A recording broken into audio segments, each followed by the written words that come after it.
नमस्कार दोस्तों, आपका अपना चैनल हिंदी जंक्शन पर स्वागत है। मैं परवेश कुमार सिन्हा आपके लिए फिर एक वीडियो लेकर उपस्थित हुआ हूं। तो अगर आप नए हैं तो चैनल को सब्सक्राइब कर दें और दोस्तों में शेयर कर दें, ताकि मैं इसी प्रकार आपके लिए महत्वपूर्ण प्रश्नों का संग्रह और वीडियो लेकर उपस्थित होता रहूं। तो चलिए आज का जो टॉपिक है उसको देखते हैं। तो आज जो है हम लोग बिहार स्टेट पेपर 2 हिंदी के सिलेबस में लगा हुआ है निबंध। तो उसमें 4 निबंध पढ़ना है। तो उसमें पहला निबंध जो है गेहूं और गुलाब है, जिसके रचनाकार रामवृक्ष वेनुपुरी जी हैं। तो हम लोग इस वीडियो में गेहूं और गुलाब से संबंधित महत्वपूर्ण बिंदु और उसके रचनाकार से संबंधित महत्वपूर्ण बिंदुओं को देखेंगे, क्योंकि गेहूं और गुलाब निबंध जो है बहुत ही प्रसिद्ध निबंध है रामवृक्ष वेनुपुरी जी का।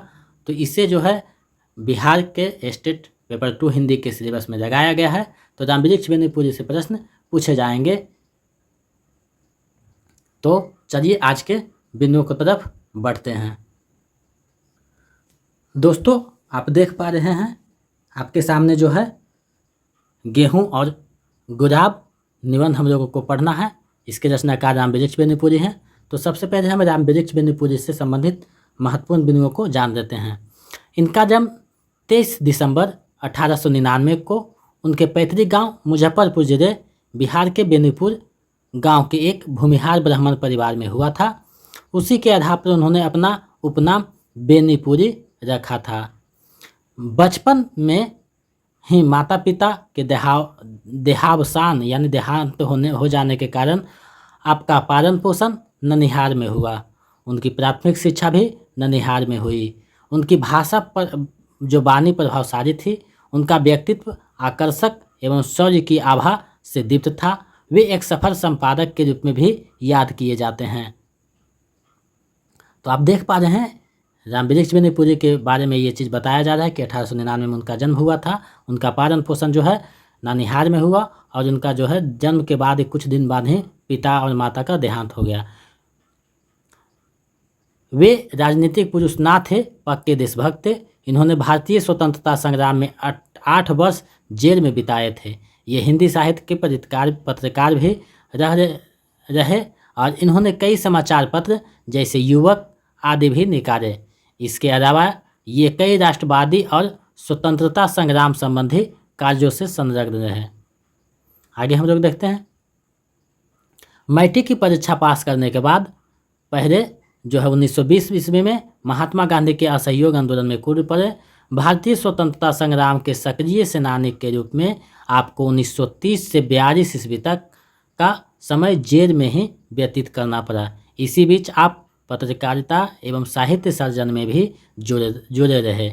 बिहार हिंदी साहित्य सम्मेलन को खड़ा करने में आपने महत्वपूर्ण भूमिका निभाई। स्वाधीनता प्राप्ति के पश्चात आपने साहित्य साधना के साथ साथ देश और समाज के नवनिर्माण कार्य में आपने को जोड़े रखा। वेनुपुरी जी 7 सितंबर 1968 ईस्वी को इस संसार से विदा हो गए। तो देख रहे हैं इन्होंने जेल में गए, वहाँ जो है साहित्य साधना किया। तो इस प्रकार जो है इनका जिंदगी किस प्रकार से गुजरा है। दिनकर जी ने एक बार वेनुपुरी जी के विषय में कहा था, स्वर्गीय पंडित रामवृक्ष वेनुपुरी केवल साहित्यकार नहीं थे, उनके भीतर केवल वही आग नहीं थी जो कर्म से निकलकर साहित्य बन जाती थी। वे उस आग के भी धनी थे जो राजनीतिक और सामाजिक आंदोलनों को जन्म देती है, जो परंपराओं को तोड़ती है और मूल्यों पर प्रहार करती है, जो चिंतन को निर्भीक एवं कर्म को तेज बनाती है। वेनुपुरी जी के भीतर बेचैन कवि, बेचौक चिंतन, बेचौन क्रांतिकारी और निर्भीक योद्धा सभी एक साथ निवास करते थे। 1999 में भारतीय डाक सेवा द्वारा वेनुपुरी जी के सम्मान में भारत का भाषाई सौहार्द बनाने हेतु भारतीय संघ के हिंदी को राष्ट्रभाषा अपनाने की अर्धशती वर्ष में डाक टिकट का एक साथ जो है जारी किया। उनके सम्मान में बिहार सरकार द्वारा वार्षिक अखिल भारतीय रामवृक्ष वेनुपुरी पुरस्कार दिया जाता है। तो इतनी बात जो है हम लोग रामवृक्ष वेनुपुरी के बारे में जाना। अब उनकी जो प्रसिद्ध रचना है उसके बारे में थोड़ा सा जानकारी दे देते हैं।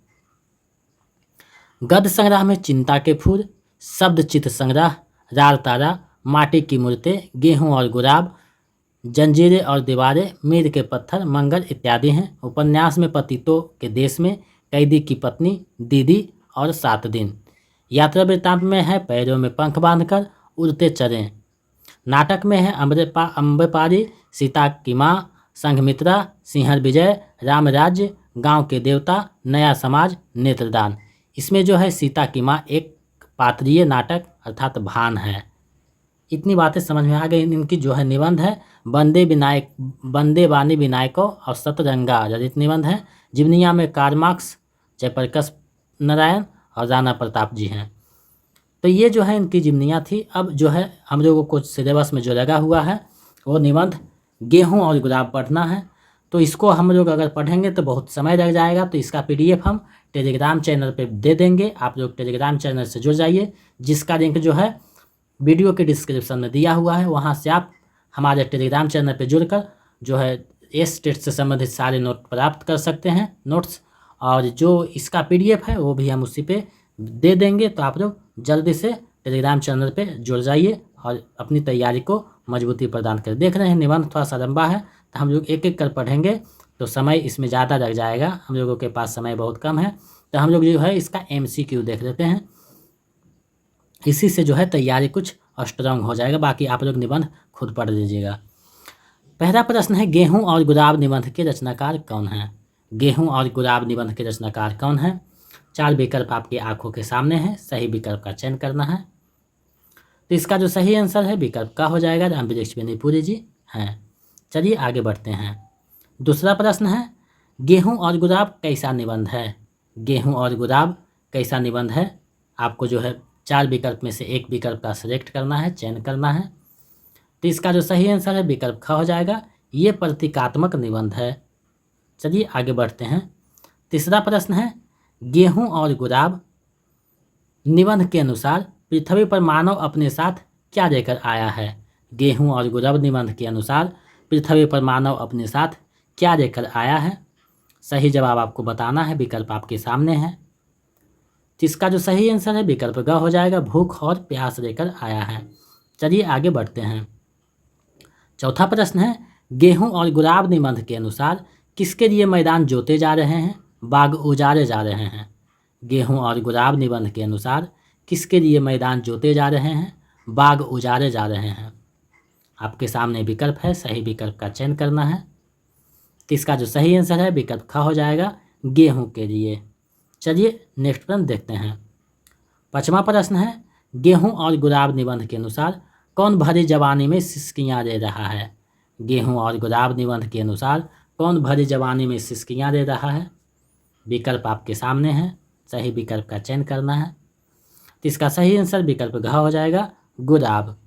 चलिए आगे बढ़ते हैं। 6ठा प्रश्न है, इस निबंध में गेहूं किसके प्रगति के प्रतीक हैं? इस निबंध में गेहूं किसके प्रगति के प्रतीक हैं? आपके पास विकल्प दिया गया है, सही विकल्प का चयन करना है। तो इसका सही आंसर विकल्प घ हो जाएगा, सभी, यानी भौतिक प्रगति, आर्थिक प्रगति और राजनीतिक प्रगति, तीनों के जो हैं गेहूं प्रतीक हैं। चलिए आगे देखते हैं। 7वां प्रश्न है, इस निबंध में गुलाब किसके प्रगति का प्रतीक है? इस निबंध में गुलाब जो है किसके प्रगति का प्रतीक है? विकल्प आपके सामने है, सही विकल्प का चयन करना है।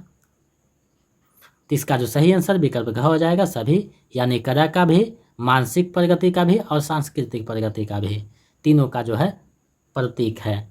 चलिए नेक्स्ट प्रश्न देखते हैं। 8वां प्रश्न है, रामवृक्ष बेनीपुरी का जन्म कब हुआ? ऊपर जो है इसका चर्चा भी किया जा चुका है, तो आपको बताना है रामवृक्ष बेनीपुरी जी का जन्म कब हुआ।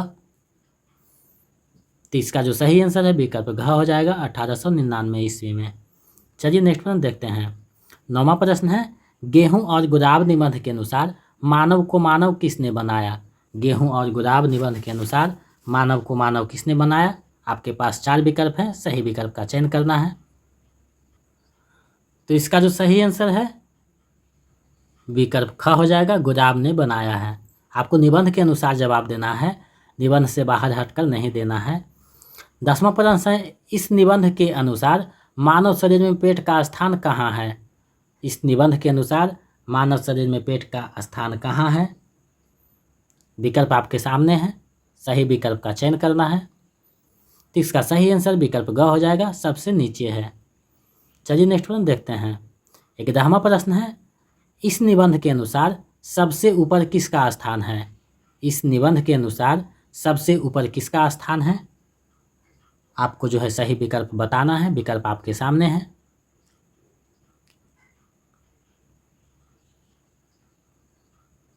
तो इसका जो सही आंसर है विकल्प घ हो जाएगा, मस्तिष्क जो है सबसे ऊपर है। चलिए नेक्स्ट प्रश्न देखते हैं। निबंध के अनुसार अब गेहूं किसका प्रतीक बन गया है? निबंध के अनुसार अब जो है गेहूं किसका प्रतीक बन गया है? आपको जो है सही विकल्प बताना है। तो इसका जो सही आंसर है विकल्प घ हो जाएगा, सभी। तोड़ने वाला का भी प्रतीक है, उबाने वाला का भी प्रतीक है और थकाने वाला का भी प्रतीक बन गया है अब, पहले ऐसा नहीं था। चलिए नेक्स्ट प्रश्न देखते हैं। अब जो है गुलाब किसका प्रतीक बन गया है? अब जो है गुलाब किसका प्रतीक बन गया है? विकल्प आपके सामने है, सही विकल्प का चयन करना है।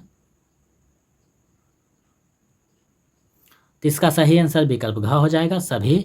गरीज का वह प्रतीक है, भ्रष्टाचार का भी और गंदगी का, ये तीनों का प्रतीक अब गुलाब बन गया है।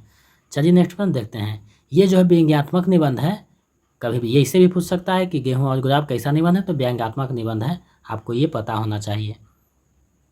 14वां प्रश्न है, क्या परचूरता मानव को सुख और शांति दे सकती है? यह किस निबंध से दिया गया है? क्या परचूरता मानव को सुख और शांति दे सकती है? यह किस निबंध से दिया गया है? विकल्प आपके सामने है, सही विकल्प का चयन करना है। तो इसका जो सही आंसर है विकल्प ख हो जाएगा, गेहूं और गुलाब निबंध से ये पंक्ति दी गई है। चलिए इस वीडियो का अंतिम प्रश्न देखते हैं। 15वां प्रश्न है, आह कैसा वह शुभ दिन होगा, हम स्थूल शारीरिक आवश्यकताओं को जंजीर तोड़कर सूक्ष्म मानव जगत का नया योग बनाएंगे, किस निबंध से दिया गया है? आह कैसा वह शुभ दिन होगा, हम स्थूल शारीरिक आवश्यकताओं की जंजीर तोड़कर सूक्ष्म मानव जगत का नया योग बनाएंगे, किस निबंध से दिया गया है? विकल्प आपके सामने है, सही विकल्प का चयन करना है। इसका जो सही आंसर है विकल्प ग हो जाएगा, गेहूं और गुलाब निबंध से दिया गया है। तो ये महत्वपूर्ण जो है MCQ था, इसी प्रकार से हो सकता है प्रश्न पूछा जाए, तो आपको ये सब प्रश्न जो है रिवाइज कर देना है। बाकी इसका जो PDF है टेलीग्राम चैनल पर भेज दिया जाएगा, आप पूरे निबंध अच्छी तरीक़ा से पढ़ लीजिएगा, कहीं से भी प्रश्न बना सकता है, तो निबंध आपको पढ़ना ज़रूरी है, 1-2 बार जरूर पढ़ लीजिएगा निबंध को। समय बहुत कम है, तो आप लोग जो है मन से तैयारी में लग जाइए। हमें पता है कि आप लोग का फर्स्ट पेपर का एग्ज़ाम चल रहा है, तो आप लोग तैयारी में लगे हुए हैं उसका, लेकिन फिर भी उसके एग्ज़ाम के बाद इसको जो है 2-3 दिन समय मिलेगा, बहुत आराम से देखना है, प्रैक्टिस सेट बनाना है और पिछले वीडियो को भी देखना है, ताकि आप अच्छे स्कोर कर पाएँ। और हमारे जो है प्लेलिस्ट देखना चाहते हैं बिहार स्टेट पेपर 2 हिंदी का, तो वीडियो के डिस्क्रिप्शन में उसका भी लिंक दिया हुआ है, वहाँ से भी देख सकते हैं। अगर आप नए हैं तो चैनल को सब्सक्राइब कर दें और दोस्तों में शेयर करना ना भूलें, क्योंकि आप जब सहयोग करते हैं तो हम दोगुने उत्साह के साथ आपके समक्ष प्रस्तुत होते हैं।